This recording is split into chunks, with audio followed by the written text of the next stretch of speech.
Aunty నన్ను రక్షించండి aunty. నేను ఇప్పుడు జైలుకి పోతే అమ్మ నన్ను గుండె పగిలి చనిపోతారు. శిక్ష అనుభవించి నేను వచ్చిన ఆ తర్వాత అనాథగా మిగలాల్సి వస్తుంది. అనాథగా బతకడం కన్నా ఆత్మహత్య చేసుకోవడం మంచిది. బలవంతంగా ప్రాణాలు తీసుకోవచ్చు. అప్పుడు మీరు క్షమించని కారణంగా 3 ప్రాణాలు పోతాయి.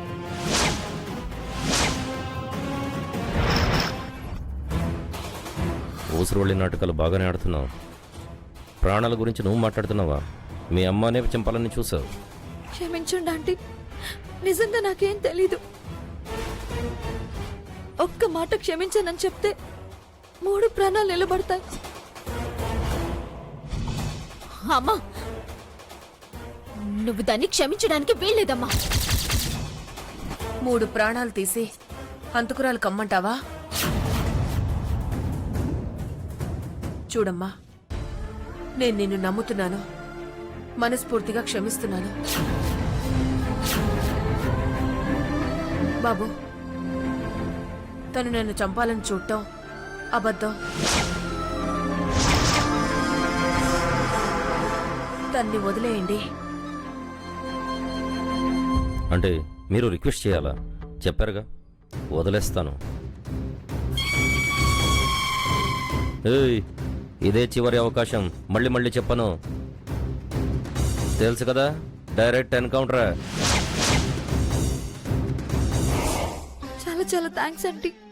మీ మేలు జన్మలో మర్చిపోలేను. పర్లేదమ్మా. వస్తానంటీ. పద్మావతి, వస్తాను.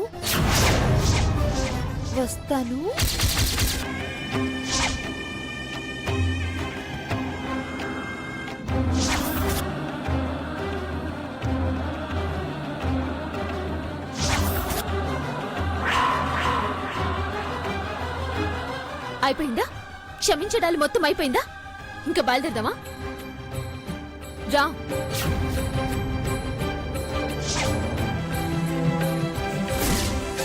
Hello wait. చూడు, పద్మావతిలాగా వాళ్ళమ్మ కూడా మంచివాళ్ళు కాబట్టే ప్రాణాలని తీయాలనుకున్న నిన్ను క్షమించి వదిలేశారు. ఆవిడ పెద్ద మనసు చేసుకోకపోతే మా డిపార్ట్మెంట్ ఎంక్వైరీ ఎలా ఉంటుందో నీకు చూపించేవాడిని. లక్కీ ఫెలోవి, వాళ్ల దయ నీకు బతుకునిచ్చింది. ఇక నుంచైనా తప్పుగా ఆలోచించడం మానేసి బుద్ధిగా ఉండడం నేర్చుకో. లేకపోతే ప్రతిసారి టైం అనేది నీ వైపు ఉండదు. నాకు ఇంకోసారి ఒక్క అవకాశం దొరికింది అనుకో, చేస్తావా రోజు.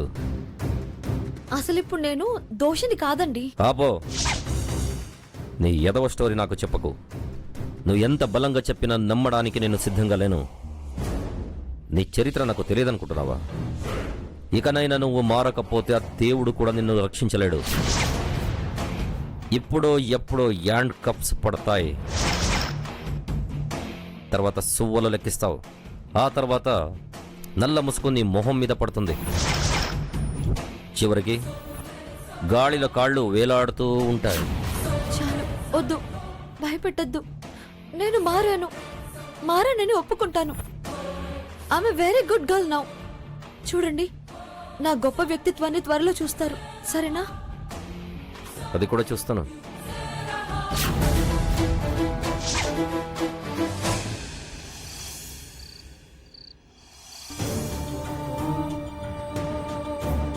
నా కన్న కూతుర్ని సొమ్ము కోసం ఎత్తుకుపోతావా? నా కూతురు ఎక్కడుందో చెప్పు, నీకు దండం పెడతాను. చెప్పను, అస్సలు చెప్పను.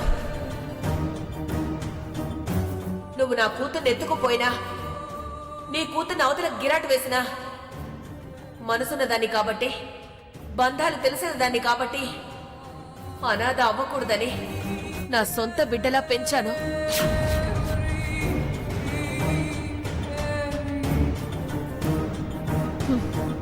పద్మావతి, అయితే గీతే నా అక్క అయ్యే అవకాశం ఎక్కువగా ఉంది. ఇప్పుడు గాని అది వీళ్ళకి దొరికితే తర్వాత ఏంటి? మొత్తం ఆస్తి దానికి రాసిచ్చేసి నన్ను రోడ్డున పడేసేలా ఉన్నారు. వీల్లేదు. దానికి ఆస్తి కాదు కదా, ఈ ఇంటి దరిదాపుల్లో కూడా రావడానికి వీల్లేదు. ఇప్పుడు ఆ పద్మావతితో స్నేహంగా ఉంటూనే దెబ్బతీయాలి. మళ్ళీ ఆ ఇంటికి రాకపోకలు సాధించాలి. ఇక్కడికి రానివ్వకూడదు. ఏదో ఒక ప్లాన్ చేయాలి. ఆండాళ్ ఆంటీనో లేదా రుక్మిణి ఆంటీనో ఉపయోగించుకోవాలి.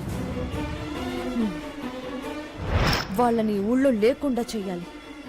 అప్పుడు గాని ఈ ఆస్తి మొత్తం నా కంట్రోల్లో ఉంటుంది. ముందైతే ఆస్తి మొత్తం నా పేరు మీదకి రావాలి. వీళ్ళు చెప్పిన మాట వినేలా లేరు. ఏకంగా లాయర్తో వచ్చి చెప్పించాలి. రేపొద్దున్నే లాయర్తో రావాలి.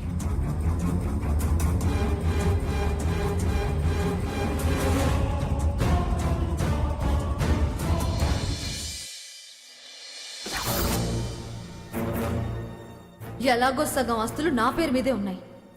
మిగిలిన ఆస్తులు కూడా నా పేరు మీదే రాయండి. ముందే ఐపీ దాఖలు చేయండి. అప్పుడు మూతపడినా సీజ్ అయినా ప్రమాదం లేదు. ఎట్టాగయ్యా? అది లాయర్ దగ్గరికి వెళ్ళి బాండ్ పేపర్ రాయించుకొస్తా, సంతకం చేయించాక నోటీస్ చేయిస్తా, మీరు సంతకం చేయకపోతే మెడపట్టి బయటికి గెంటుతా అంటుంది. అసలే రాక్షసి అన్నంత పని చేస్తాది.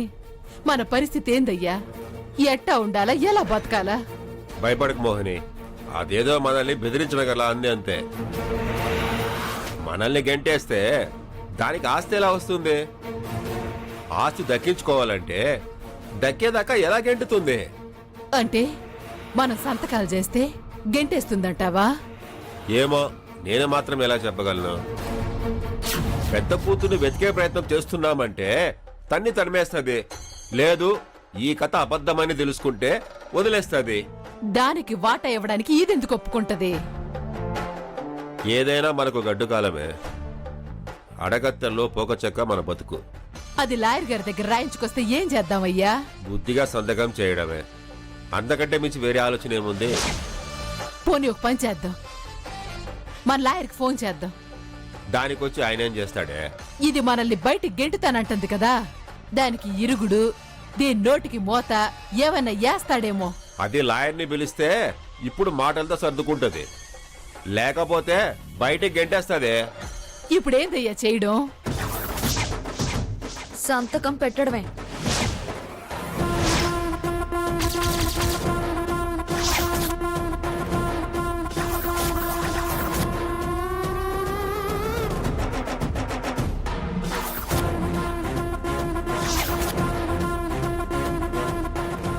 ఏందే ఏకంగా లాయర్ని ఇంటికి తీసుకొచ్చినావు? వీరైతే బాగా చెప్తారని. మీరు చెప్పండి లాయర్ గారు. నమస్తే అమ్మా. నమస్కారం.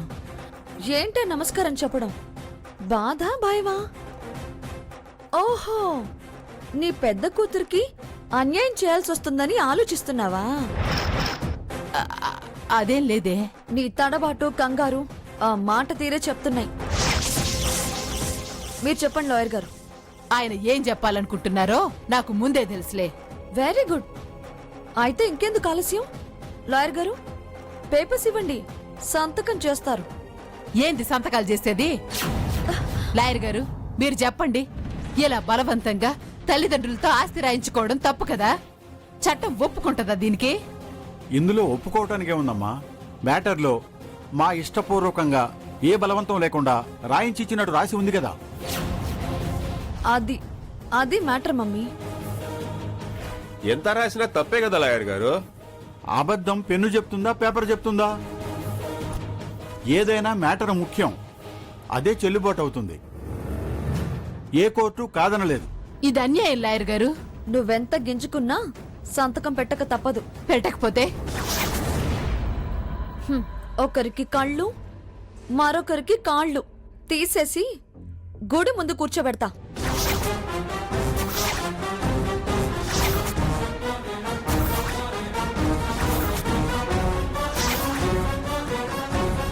పోసే మేము నీ తల్లిదండ్రులవే. అందుకే పార్ట్ వరకు తీసేది, లేకపోతే శాల్తీనే లేపేసేదాన్ని.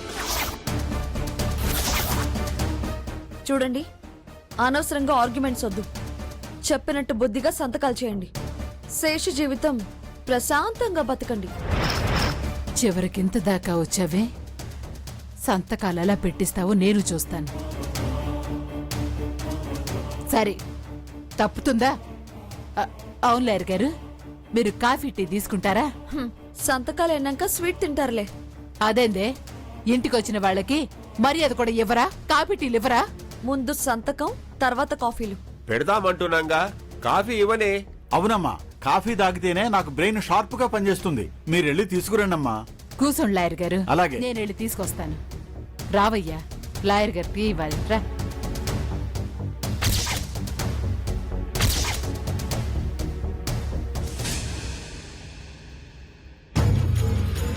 మోహిని, నీకేమైనా పిచ్చి పట్టిందా? వాళ్ళు సంతకాల కోసం వచ్చారు, వాళ్ళకు కాఫీ టీలు ఇస్తానంటావేంది? ఏం చేయాలో నాకు బాగా తెలుసు. నువ్వు వెళ్ళి పాలు తీసుకుని రా. వెళ్ళవయ్యా, వెళ్ళు.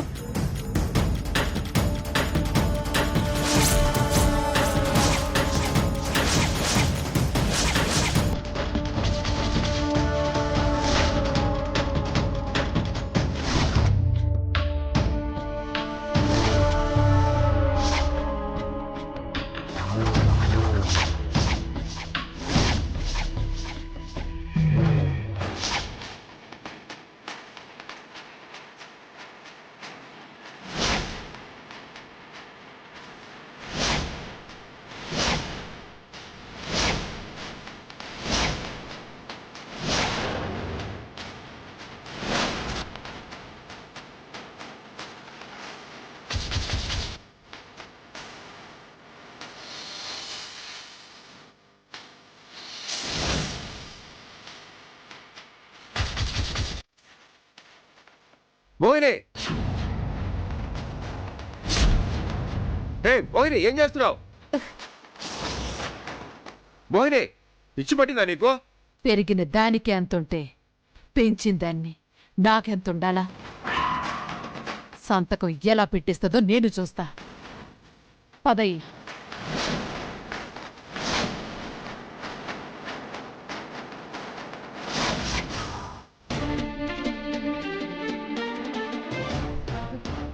ఏంటి, కాఫీలు తెస్తానని వెళ్ళి ఖాళీ చేతులు ఊపుకుంటూ వచ్చారు? కాళ్ళు చేతులు ఊపుకుంటా రాలేదమ్మా, కాలిన చేతిని ఊదుకుంటా వచ్చింది. అవును, ఏమైంది? కాలడమేంటి, ఊదడమేంటి? కాఫీ గిన్నె పొయ్యి మీద పెడుతుంటే స్టవ్ కాలిందమ్మా.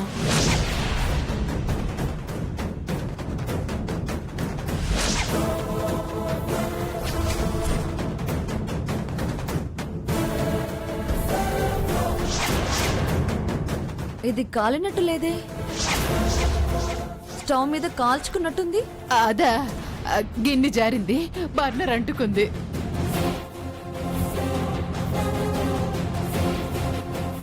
నాకు బుర్రుంది, అరికథలు చెప్పకు. మొక్కజొన్న కంకిని కాల్చుకున్నట్టు చెయ్యి కాల్చుకుని గిన్నె జారింది, బర్నాలు కాలింది అని కబుర్లు చెప్తున్నావా? కబుర్లు? అయ్యో, కాలిన మాట వాస్తవం అమ్మి, కానీ కావాలని కాల్చుకోలేదు. అలా ఎవరైనా కాల్చుకుంటారా ఏంది? నువ్వు కాల్చుకుంటావు, నేను నిన్ను కాల్చుకు తింటున్నానని కాల్చుకుంటావు. కనిపించకుండా పోయిన కూతురికి అంతో ఇంతో ఆస్తి అప్పగించి కంటికి రెప్పలా కాపాడుకుంటూ చూసుకుంటుందని ఆశ, ఆలోచన. ఇప్పుడు సంతకాలు పెట్టకుండా తప్పించుకోవాలని చూడకండి. అలా ఏం కాదమ్మా. ఆపుతావా? ఇక ఆపుతావా? ఏది అవునో ఏది కాదో నాకు బాగా తెలుసు. లాయర్ గారు, వీళ్ళు చాలా తెలివితేటలు ప్రదర్శిస్తున్నారు. చేతులు కాలినా పర్వాలేదు, సంతకం పెట్టించండి. అలాగేలాగమ్మా, రాత తేడా వస్తుంది, సంతకం మారిపోతుంది. ఎడం చేత్తో పెట్టిద్దాం. ఏదైనా తేడా తేడానే, సంతకం ఫోర్జరీ అయ్యే ఛాన్స్ ఉంది. ఈ చెయ్యే పనికిరాదు, ఇక ఎడం చేత్తు ఏం పెట్టిస్తావు? ఓ వారం ఓపిక పట్టాల్సిందేనమ్మా. వస్తానమ్మా.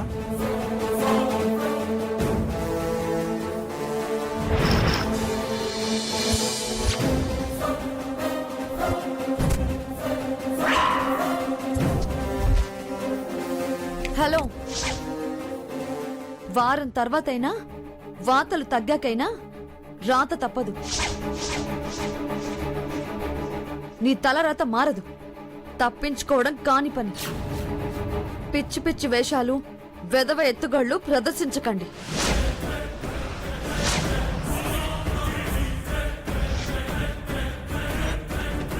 ఏవయ్యా, చేయి కాలలేదు కదా, రావయ్య మందు రద్దు గాని రా.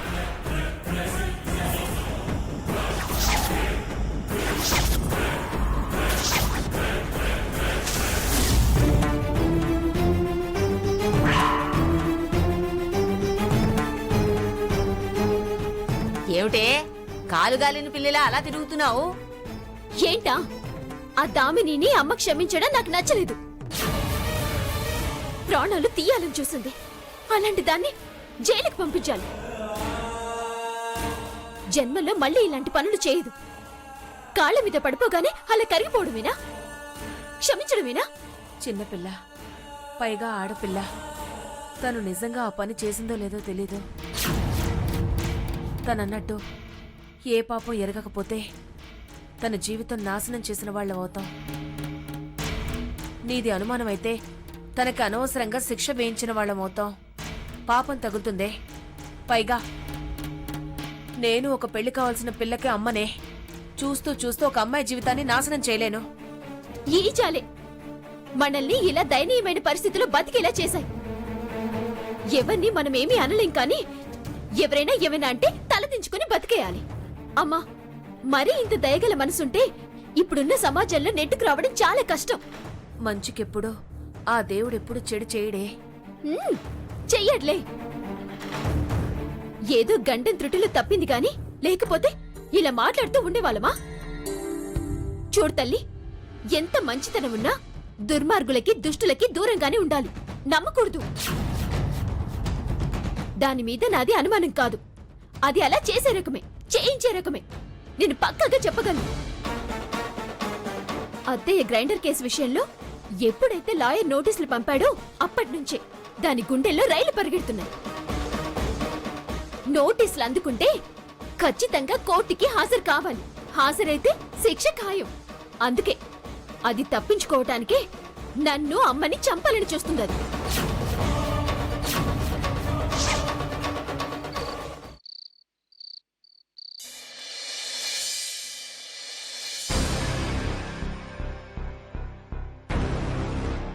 హలో, వారం తర్వాతైనా వాతలు తగ్గాకైనా రాత తప్పదు. నీ తలరాత మారదు. తప్పించుకోవడం కాని పని.